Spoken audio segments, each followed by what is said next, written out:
Hello students, आज हम लोग देखने वाले हमारी इलस्ट्रेशन नंबर 15 से। इलस्ट्रेशन नंबर 15 में हमारे पास ऐसा क्वेश्चन अवेलेबल है।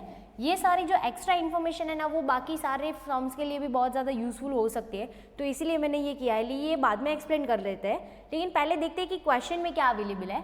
Find the probability of having 53 Thursday, यानी कि हमें ये फाइंड करना है कि 53 थर्सडे आता हो इन अ लीप ईयर, तो 53 वाला थर्सडे आने की प्रोबेबिलिटी कितनी है, क्लियर, लीप ईयर के अंदर। अब ये नॉर्मल इन्फॉर्मेशन है ना, ये सबके लिए जानना जरूरी है, क्योंकि जरूरी नहीं है कि हमें सिर्फ 53 थर्सडे ही पूछा जाए और फॉर लीप ईयर ही पूछा जाए। बाकी सारे ईयर के लिए या फिर बाकी कोई डे मंथ के लिए ऐसे भी तो पूछा जा सकता है, क्लियर। तो हम लोग कुछ इन्फॉर्मेशन यहाँ पे हम लोगों ने पहले से राइट डाउन करके रखा है। Total number of days in a normal year, अगर हमारा ईयर नॉर्मल है यानी कि लीप ईयर नहीं है, तो हमारे पास टोटल डेज कितने होते हैं, 365 होते हैं, क्लियर। अगर लीप ईयर है तो हमारे पास डेज कितने होंगे, 366। ये क्लियर हुआ।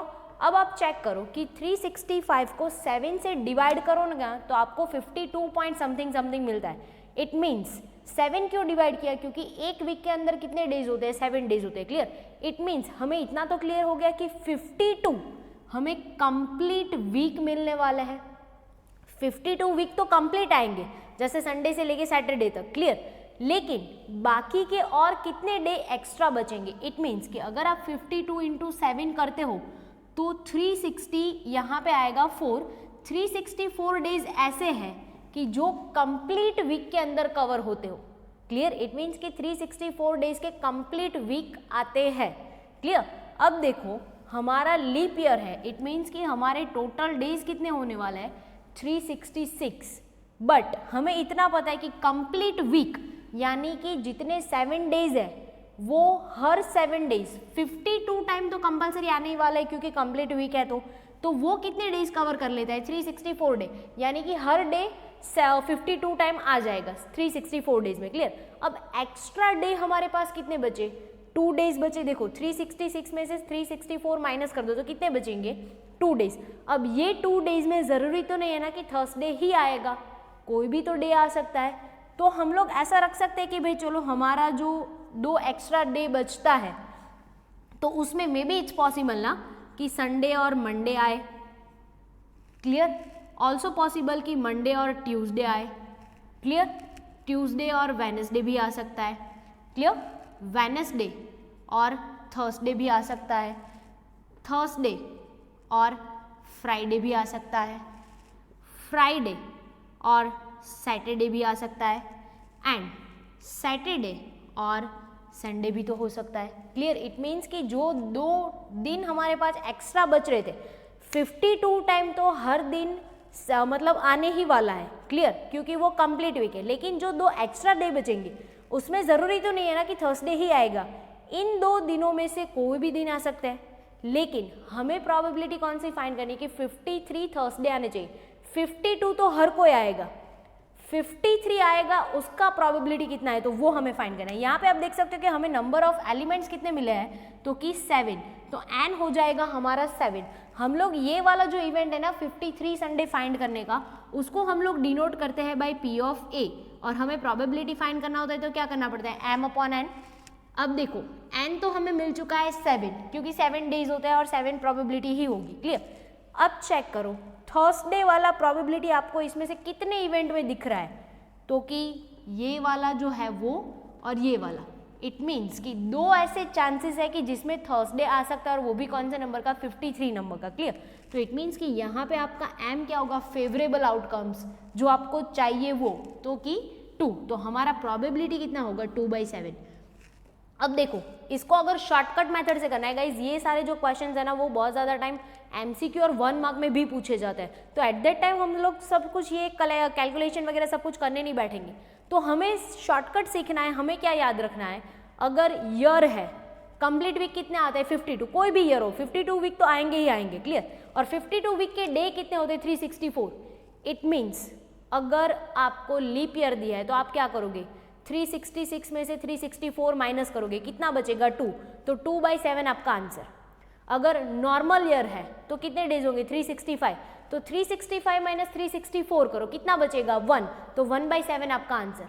क्लियर? इट मीन्स कि अगर आपको ईयर के लिए कुछ भी पूछा है तो आपको कितना माइनस करना है उसके टोटल डेज में से 364, और जितना एक्स्ट्रा डे बचता है उसके डिवाइडेड बाय 7 आपका कंपलसरी 110% क्या होगा, आंसर होगा। क्लियर? तो ये बात हुई ईयर की। सेम रिजल्ट इज ऐसा मंथ के लिए भी तो हो सकता है ना, कि भाई मंथ में देखते हैं तो हम लोग नॉर्मली कितने डेज आते हैं, एक तो 30, 31 आते हैं और 21 और 29 हो सकते हैं। क्लियर? अगर लीप ईयर है तो 29 डेज होंगे फैब के लिए, और अगर नॉर्मल है तो 28 डेज होंगे। क्लियर? अब देखते हैं फॉर एग्जाम्पल, हम लोग कुछ ऐसे एग्जाम्पल्स लेते हैं कि अगर मंथ है तो मैक्सिमम 31 डेज तक जा सकता है। क्लियर? 31 डे डिवाइडेड बाय 7 करोगे तो आपको कितना मिलेगा, 4 पॉइंट समथिंग मिलेगा। इट मीन्स हमें इतना पता है कि 4 वीक एक मंथ के अंदर तो कंप्लीट आने वाला है, यानी कि संडे टू सैटरडे ऐसे सातों के सातों दिन आते हो, ऐसा रिपीटेशन कितने टाइम कंप्लीटली होगा, 4 टाइम। और 4 वीक के डेज कितने होते हैं, 4 × 7 28 डेज, यानी कि 28 डेज ऐसे है कि जिसमें हर डे 4 टाइम आ जाता है। क्लियर? अब बात ये करनी है, जैसे यहाँ पे 364 था ना कंप्लीट वीक के लिए, 52 कंप्लीट वीक, वैसे मंथ के लिए कितने वीक होते हैं, 4 वीक कंप्लीट होते हैं। क्लियर? और उसके डेज होते हैं 28। अब फॉर एग्जांपल देखो, डायरेक्टली आपको पता चल जाएगा, आप डायरेक्टली सॉल्व भी कर सकते हो। अगर हमारा जो मंथ है वो जनवरी है, नॉर्मल ईयर के, नॉर्मल ईयर से फैब के लिए फर्क पड़ता है। क्लियर? जनवरी है तो हमारे डेज कितने होंगे, 31। हमें क्या करना है, कंप्लीट वीक के डेज माइनस कर दो। कंप्लीट वीक कितना है हमारा, 4, और 4 के डेज कितने होते हैं, 28। तो 31 माइनस 28 करो, आपके पास कितना बचता है, तो कि 3। तो 3/7 आपका क्या हो जाएगा, आंसर। क्लियर? अगर फॉर एग्जाम्पल फैब है लेकिन कैसा है, लीप ईयर है, तो हमारे पास डे कितने होते हैं, 29। 29 माइनस 28 करो, कितना मिलेगा, 1/7 आपका आंसर। अगर फॉर एग्जाम्पल नॉर्मल ईयर है फैब का, तो डेज कितने होते हैं, 28। 28 माइनस 28 आपका प्रोबेबिलिटी कितना होगा, 0/7, 0। अगर फॉर एग्जाम्पल हमारे पास अप्रैल वाला ईयर है तो हमारे नंबर्स ऑफ डे कितने होते हैं, तो कि 30 माइनस 28 करो, आपको कितना मिलेगा, तो कि 2/7। इन शॉर्ट, इन सिंपल, हमें सिर्फ यही याद रखना है कि अगर ईयर है तो हम लोग 364 को माइनस करेंगे, एक्स्ट्रा डे जितने बचेंगे डिवाइडेड बाय 7 उसका आंसर। अगर मंथ में कुछ भी पूछा है तो उसके टोटल डेज में से 28 माइनस करेंगे, जितना एक्स्ट्रा बचेगा उसके डिवाइडेड बाय 7 उसका आंसर। Clear guys? क्योंकि ये हम लोगों ने इसीलिए किया क्योंकि एमसीक्यू में भी पूछा जाता है, तो 1 मार्क के एमसीक्यू के लिए ये सारा कैलकुलेशन हम लोग नहीं कर सकते। इलस्ट्रेशन नंबर 16, इलस्ट्रेशन नंबर 16 में हमारे पास ऐसा डेटा अवेलेबल है, there are 2 officers, 3 clerk and 2 peons. तो हम लोगों ने यहाँ पे ऐसा लिख लिया है कि हमारे पास 2 ऑफिसर्स है, 3 क्लर्क्स है एंड 2 प्यून्स है, यानी कि टोटल कितने पर्सन है हमारे पास, 2 + 3 + 2 यानी कि 7 बंदे हैं। Clear? Among the 7 employees working in the cash department of a bank, a committee is a form by randomly selected 2 persons, यानी कि हम लोगों को 2 पर्सन को रैंडमली सिलेक्ट करना है from the employees of this department and find the probability that there are, यानी कि ये तीनों क्वेश्चन के लिए हम लोगों को प्रोबेबिलिटी फाइंड करना है। क्लियर?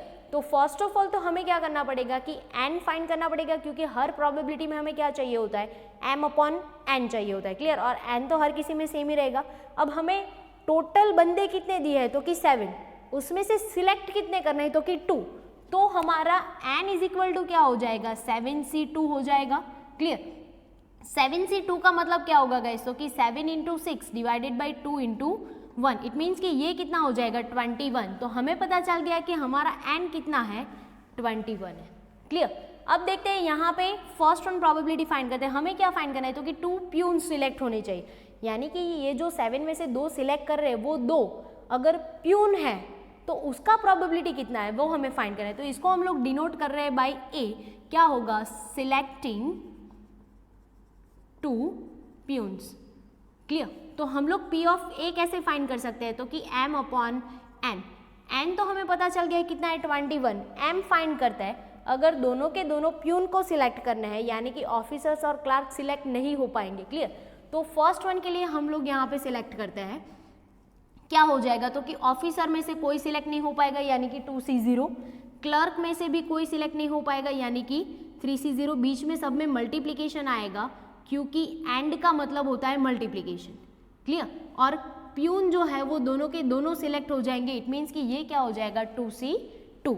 अब देखो 2c0 का मतलब क्या होता है, 1, 3c0 1 एंड 2c 2 कितना होगा 1, इट मीन्स कि अल्टीमेटली हमें कितना मिलेगा 1, और ये हमारा किसका आंसर है, तो कि m का आंसर है। क्लियर, यानी कि m हमें मिला है 1 मिला है। क्लियर, तो इसका प्रोबेबिलिटी होगा 1/21। Same as it is second one find करते हैं, तो कि 2 क्लर्क को सिलेक्ट करना है, यानी कि क्वेश्चन ऐसा है कि अगर 7 में से 2 बंदे सिलेक्ट होते हैं और वो दोनों के दोनों अगर क्लर्क है तो उसका प्रोबेबिलिटी कितना है। क्लियर, अगर दोनों क्लर्क आएंगे तो ऑफिसर्स और प्यून 0 आएंगे। क्लियर, तो इसी में सेम कैरी फॉरवर्ड करता है, ऑफिसर्स 2 है तो ऑफिसर्स में से कितने आएंगे, तो कि 2C 0, क्लर्क कितने होंगे, तो कि 3C 2, एंड प्यून कितने होंगे, तो कि 2C 0। क्लियर, 2C 0 कितना होता है गाइज 1, ये कितना होगा 3C 2, तो कि 3, एंड 2C 0 भी कितना होगा 1, इट मीन्स कि अल्टीमेटली हमें कितना मिल रहा है m 3 मिल रहा है। क्लियर, अब यहाँ पे देखो हम लोग इसको सपोज कर रहे हैं बी कि सिलेक्टिंग 2 क्लर्क्स। क्लियर, तो P of B is equal to हमारा क्या हो जाएगा m/n, m तो हमें मिल चुका है 3 और n हमारा है ऑलरेडी 21। क्लियर, अब देखते हैं कि 1 ऑफिसर सिलेक्ट करना है एंड 1 क्लर्क। इट मीन्स कि अगर हम लोग 7 में से 2 बंदे को सिलेक्ट करते हैं और वो 2 बंदे, एक ऑफिसर होगा और एक क्लर्क होगा अमॉन्ग दिस 2 एम्प्लॉइज, तो उसके चांसेस कितना है, प्रोबेबिलिटी कितना है। क्लियर, तो इसको हम लोग डिनोट कर रहे हैं बाय C। क्या करना है, तो कि selecting 1 officer and 1 clerk. Clear, तो P of C is equal to क्या होगा गाइज m/n, n तो हमें ऑलरेडी पता है 21, m फाइंड करना पड़ेगा, इसी में से कर लेते हैं, क्या हो जाएगा, तो कि एक कौन सिलेक्ट करना है ऑफिसर, तो 2 में से एक ऑफिसर सिलेक्ट होगा यानी कि 2C 1, एंड एक सिलेक्ट करना है क्लर्क, तो 3 में से एक क्लर्क सिलेक्ट होगा यानी कि 3C 1, एंड प्यून कितने सिलेक्ट होंगे 0, क्योंकि हमें टोटल कितने बंदे सिलेक्ट करने हैं, 2 को ही सिलेक्ट करना है। क्लियर, 2C 1 गाइस कितना होता है, तो कि 2, 3C 1 3, एंड 2C 0 कितना होता है 1, इट मीन्स कि अल्टीमेटली हमें m कितना मिला है 6, तो यहाँ पे हमारा आंसर क्या होगा 6/21। अब हम लोग देखते हैं इलस्ट्रेशन नंबर 17। पहले देख लेते हैं कि हमारे पास क्या डेटा अवेलेबल है और क्या फाइंड करना है। क्लियर, अ बॉक्स कंटेन 20 आइटम्स, यानी कि एक बॉक्स के अंदर 20 आइटम्स है, तो हम लोगों ने यहाँ पे लिख लिया है कि 20 items. Clear, 10% of them are defective, यानी कि ये 20 आइटम में से 10%, 10% ऐसी आइटम्स है जो डिफेक्टिव है। क्लियर, इट मीन्स कि 20 का अगर आप 10% करोगे ना तो आपको कितना मिलेगा 2, तो हमें इतना पता चल गया कि 20 में से 2 कैसा है, डिफेक्टिव है, तो बाकी का सब आइटम्स कैसा होगा, अच्छा होगा। इट मीन्स कि जो 18 आइटम्स है वो कैसी होगी, नॉन डिफेक्टिव होगी। Clear, 2 defective and 18 non defective. 3 items are randomly selected from this box, हमें टोटल 20 में से 3 आइटम सिलेक्ट करना है। क्लियर, इट मीन्स कि हमारा n क्या होगा 20C3 होगा। क्लियर, 20C3 का मतलब क्या होगा guys, 20 into 19 into 18 divided by 3 into 2 into 1, it means कि ये मिलेगा आपको 1140, तो ये हमें क्या मिला, हमारा n मिल गया। क्लियर, क्योंकि n हर किसी में सेम ही रहेगा, जितने भी क्वेश्चन होंगे एक सम के अंदर उसमें। क्लियर, अब देखते हैं कि फाइंड द प्रोबेबिलिटी दैट, हमें ये तीनों अलग अलग क्वेश्चन के लिए प्रोबेबिलिटी फाइंड करना है। तो फर्स्ट वन हमारा प्रोबेबिलिटी क्या है, तो कि 2 आइटम्स आर डिफेक्टिव, यानी कि क्वेश्चन ऐसा है कि 20 में से जो 3 आइटम सिलेक्ट कर रहे हैं ना, उसमें से 2 आइटम कैसी होनी चाहिए, डिफेक्टिव होनी चाहिए। इट मीन्स इसको हम लोग सपोज कर लेते हैं कि P of A is equal to हो जाएगा m/n, n तो हमें ऑलरेडी पता है कि 1114, m फाइंड करना पड़ेगा हमें। देखते हैं, अब हमारे पास एक तो 18 आइटम जो है ना वो नॉन डिफेक्टिव है और 2 आइटम डिफेक्टिव है। क्लियर, अब यहाँ पे देखो 2 आइटम्स आर डिफेक्टिव, यानी कि 3 में से 2 आइटम कैसी होनी चाहिए, डिफेक्टिव, और डिफेक्टिव आइटम हमारे पास टोटल कितनी है 2, तो 2 में से 2 सिलेक्ट करना पड़ेगा हमें। क्लियर, तो 2 डिफेक्टिव है तो बाकी एक बची वो कैसी होगी, नॉन डिफेक्टिव होगी। इट मीन्स कि वो हमें कहाँ से सिलेक्ट करना है, 18 में से, तो ये क्या हो जाएगा 18C1 एंड 2C2। 18C1 होगा गाइज 18 और 2C2 होगा गाइज 1, इट मीन्स कि हमारा m कितना होगा 18, तो हमारा क्वेश्चन में यहाँ पे आंसर क्या होगा 18 डिवाइडेड बाय 1140। आप इसको कैंसिल करके छोटा डिजिट बनाना चाहते हो तो भी चलेगा, अदरवाइज ऐसे भी चलेगा। Clear, second one question is like that 2 items are non defective, यानी कि हम लोग यहाँ से ही पहले क्लियर कर लेते हैं कि m इज इक्वल टू हमारे पास एक तो 18 नॉन डिफेक्टिव है और बाकी की 2 डिफेक्टिव है, बीच में क्या आएगा एंड यानी कि मल्टीप्लीकेशन। क्लियर। अब देखो 2 आइटम्स आर नॉन डिफेक्टिव, यानी कि 18 में से हम लोगों को 2 आइटम को सिलेक्ट करना है। क्लियर, 2 आइटम नॉन डिफेक्टिव है। अब आगे देखो 2 आइटम्स टोटली हमारे पास कैसे है डिफेक्टिव, हमें यहाँ पे बोला है कि 2 आइटम नॉन डिफेक्टिव, तो बाकी का एक आइटम कैसा होगा डिफेक्टिव होगा। इट मीन्स कि यहाँ पे क्या आएगा 2C1। क्लियर, 18C2 होगा आपका गाइज 153 एंड 2C1 होगा आपका 2। इट मीन्स कि ये अल्टीमेटली कितना हो जाएगा 306, यानी कि ये क्वेश्चन के लिए हमारा m है 306। इसको हम लोग सपोज करते हैं P ऑफ B से, और हमारा m अपॉन n कितना हो जाएगा guys 306 divided by 1140। Clear. Next हम क्वेश्चन देखते हैं कि all 3 items are non defective, यानी कि अगेन हम लोग पहले m फाइंड कर लेते हैं कि हमारे पास एक तो 18 नॉन डिफेक्टिव है, 2 डिफेक्टिव है। क्लियर, हमें यहाँ पे ऐसा बोला है कि ऑल 3, यानी कि जो 3 सिलेक्ट कर रहे हैं वो सब कैसे होनी चाहिए नॉन डिफेक्टिव, यानी कि सारी की सारी यहाँ से सिलेक्ट करनी पड़ेगी 18C3 में से। अगर सारी नॉन डिफेक्टिव है तो डिफेक्टिव आइटम्स कैसी होंगी 0 होगी। 18C3 होगा आपका गाइज 816 और 2C0 होगा आपका 1। इट मीन्स कि अल्टीमेटली हमारा m कितना होगा 816। क्लियर, इसको हम लोग डिनोट करते हैं P ऑफ C से, तो हमारा m अपॉन n कितना हो जाएगा guys 816 divided by 1140। Clear. Next illustration देखते हैं, इलस्ट्रेशन नंबर 18। इलस्ट्रेशन नंबर 18 में हमारे पास ऐसा डेटा अवेलेबल है, अ बॉक्स कंटेन 10 चिट्स, यानी कि हमारे पास एक बॉक्स है जिसके अंदर 10 chits, of which 3 chits are eligible for prize. Clear guys, ध्यान से क्वेश्चन पढ़ने, क्योंकि ये प्रोबेबिलिटी में मेन मुद्दा क्वेश्चन का ही होता है। अगर क्वेश्चन समझ में नहीं आएंगे तो हमें कैसे उसका सॉल्यूशन लाना है ना, वो नहीं पता चलेगा। तो हम लोगों ने यहाँ पे ऐसे लिख ही दिया है पहले से कि हमारे पास टोटल 10 चिट्स है, उसमें से 3 चिट्स कैसी है तो कि एलिजिबल फॉर प्राइस, जिसमें प्राइज है। अगर वो 3 में से कोई चिट्स निकलता है ना तो हमें प्राइज मिलेगा। क्लियर, इसका मतलब ऐसा है। अ बॉय नेम कथन रैंडमली सिलेक्ट 2 चिट्स, को एक कथन नाम का बॉय है, वो रैंडमली 2 चिट्स को सिलेक्ट कर रहा है, यानी कि हमें 10 में से टोटल चिट कितनी कलेक्ट करनी है 2। तो हमारा n हमें पता चल जाएगा क्या होगा 10C2। 10C2 का मतलब क्या होगा guys 10 into 9 divided by 2, it means कि 45। हमारा n कितना होगा 45 होगा। क्लियर। अब आगे क्वेश्चन में देखिए कि हमें फाइंड क्या करना है। From this box find the probability that कथन गेट्स द प्राइज। हम लोगों को ये फाइंड करना है कि कथन को प्राइज मिलना चाहिए। क्लियर। अब यहाँ पे देखो हमारे पास टोटल चिट्स 10, उसमें से क्वेश्चन में ऐसा बोला है कि 3 चिट्स अगर निकलती है तो आपको प्राइज मिलेगा।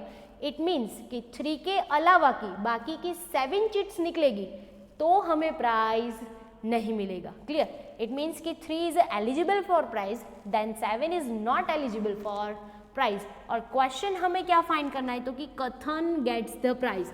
अब देखो क्वेश्चन को थोड़ा समझने की कोशिश करो। हमें ऐसा नहीं बोला है कि कथन को 1 चिट में प्राइज मिलना चाहिए, 2 चिट में मिलना चाहिए या फिर कितनी चिट में मिलना चाहिए। हमें सिर्फ और सिर्फ ऐसा बोला है कि कथन को प्राइज मिलना चाहिए। अब सोचो जरा सा, क्या कथन को 3 में से 1 चिट मिलती है और 7 में से 1 चिट मिलती है, प्राइज मिलेगा?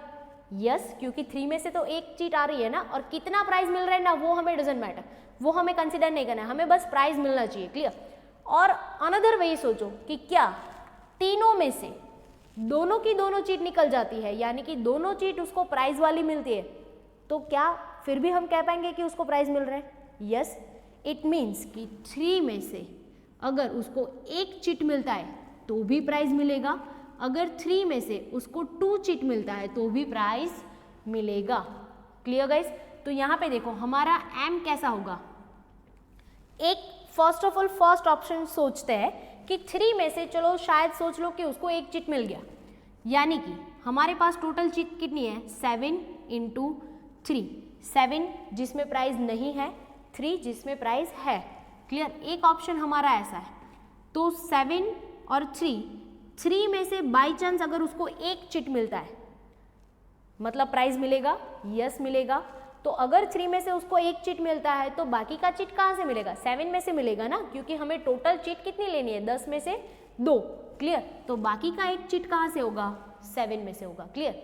या तो फिर और मतलब यहाँ पे सेकेंड वन ऑप्शन भी तो हमारे पास है कैसा, तो कि 7 × 3, यानी कि हमें ऐसा भी तो हो सकता है ना कि 7 में से उसको कोई भी चिट ना मिले तो बाकी दोनों की दोनों प्राइस वाली हो सकती है।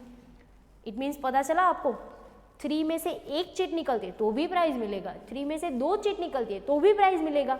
इट मीन्स कि हमें तो यही फाइंड करना था ना कि बस उसको प्राइस मिलना चाहिए, 2 चिट से मिले डजेंट मैटर, 1 चिट से मिले डजेंट मैटर, क्लियर। अगर 3 में से एक मिलता है तो 7 में से भी एक मिलेगा, अगर दोनों चिट 3 में से मिल जाएगा तो 7 में से क्या मिलेगा, 0 मिलेगा, क्लियर। अब देखते हैं 7C1 गाइस कितना होता है, 7, 3C1 गाइस कितना होता है, 3, और का मतलब क्या होता है गाइस, प्लस। हम लोगों ने देखा था कि एंड का मतलब होता है मल्टीप्लिकेशन, और का मतलब होता है प्लस, क्लियर। यानी कि बीच में साइन यहाँ पे कौन सा आएगा, प्लस का। 7C0 गाइस कितना होता है, 1, × 3C2 गाइस कितना होता है, 3। अब देखो 7 × 3 कितना होगा गाइस, 21, एंड प्लस 1 × 3 कितना होगा, 3। इट मीन्स कि हमारा m कितना है, 24।